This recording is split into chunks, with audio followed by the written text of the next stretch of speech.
Hello everyone, I'm Matiana and I am back with my second hair transplant. Almost a year ago I made a video and then I titled it I needed a second hair transplant.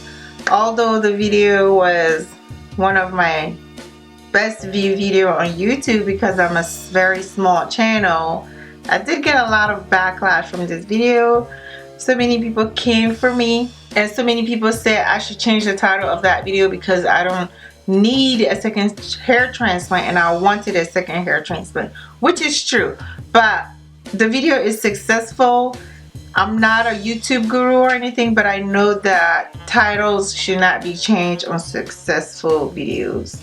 Anyway, let's get to it. I went back to natural hair transplant and I went back to Dr. Matt Huebner in Fort Lauderdale, Florida, who did my first hair transplant surgery.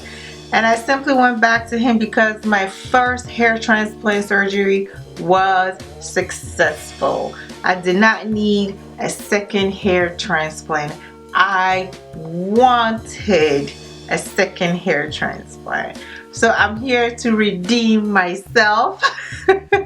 Hopefully all of you guys can find it somewhere in your heart to forgive me. I went back. I had another consultation with Dr. Matt Huebner. When I called their office about a second hair transplant, they were a little bit concerned. They wanted to know why did I wanted a second hair transplant, because it is in everybody believes that I had a successful story, which is true. I had a hairline that I thought I couldn't ever have back. I feel like I have given a second chance to have my face back. But I just wanted a second hair transplant because I wanted a little bit more enhanced. I wanted like a really thick hairline. A lot of people say it might look fake, but it is okay. I wear makeup and people know makeup is fake. And I wear weave and people know weave is fake. So might as well walk around with a thick hairline. I did get the same doctor, and then on the procedure day I was so lucky that I got the exact same text that did my first hair transplant. So that alone was just a success story for me. I mean, it really gave me hope. When I went there, at first I thought maybe, just maybe, I wanted my hairline lowered a little bit more. I did have the doctor draw my first hairline lowered and I was like, well, And then he also explained to me that every time you go and cover a surface that has zero hair, that particular surface will only have 30 to 40% density. So I'm going in with a second hair transplant, so the parts that will be covered for the second time will have a greater density than the newer part that will be covered if I lower my hairline. So I just decided to just go back to this hairline because this is my natural hairline, and a lower hairline will be like a made-up hairline. So I already love this hairline.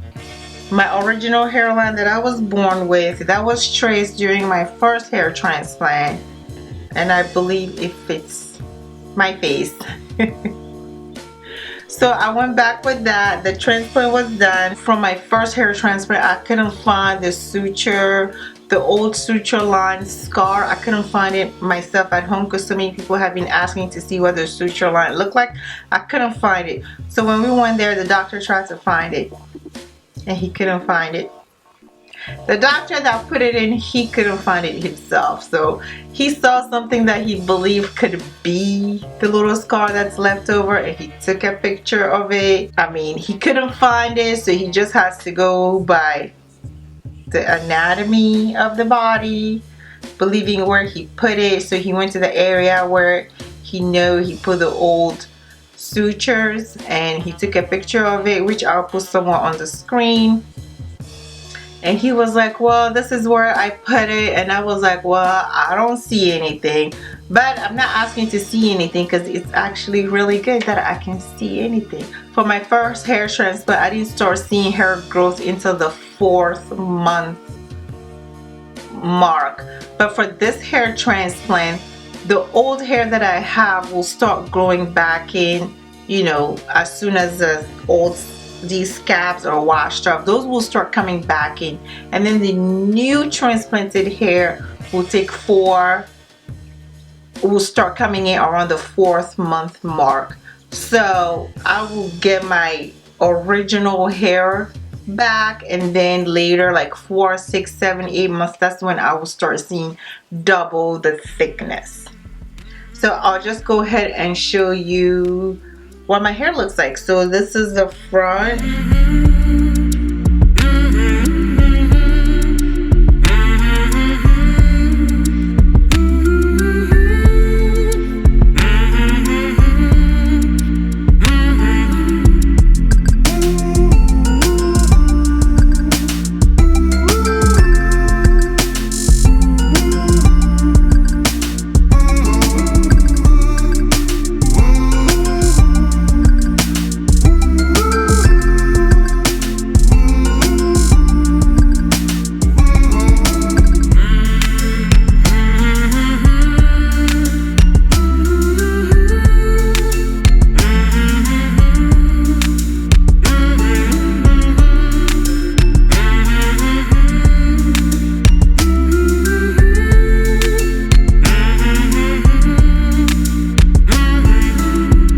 This is the braids that the techs did put in just to get it out of the way, so I kind of left them in there. And then this is loose hair. So once I start washing the hair, I'm gonna go ahead and put these in the braids so I can start washing the scabs off. And also with my first surgery, I did ask Matt Huebner to give me my hair that was shaven.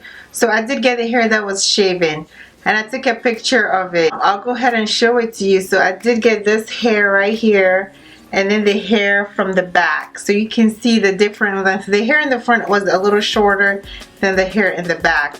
And sometimes when I look at like these bundles, it actually makes me realize that I do have more hair than I think I have. So, and for pain related to the procedure, well, the pain again was just the needle that goes into my head to numb my scalp. And this time I did ask them to see the needle. I know. And once I looked at the needle, the look on my face, and they were like, well, you asked to see the needle, so we showed it to you. Most of the pain for me is still just like my first procedure. The majority of the pain came from just the needle going in and out to numb my scalp. And after a few minutes, my scalp is numb, and that's it.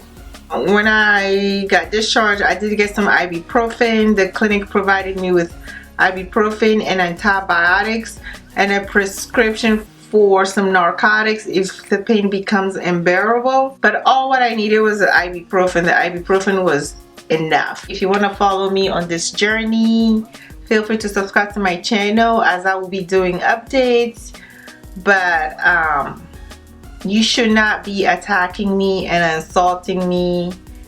You know, I mean, if you do it, I'm not gonna do anything to you, but I strongly believe that you should not be attacking me and insulting me in the comment sections.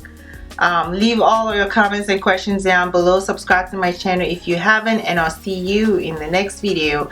And I will leave all the information for Dr. Matt Huebner in the description box below. Everybody keep asking me for it all the time, but it's in the description box of every single video, even videos that have nothing to do with my hair transplant. So always check the description box below.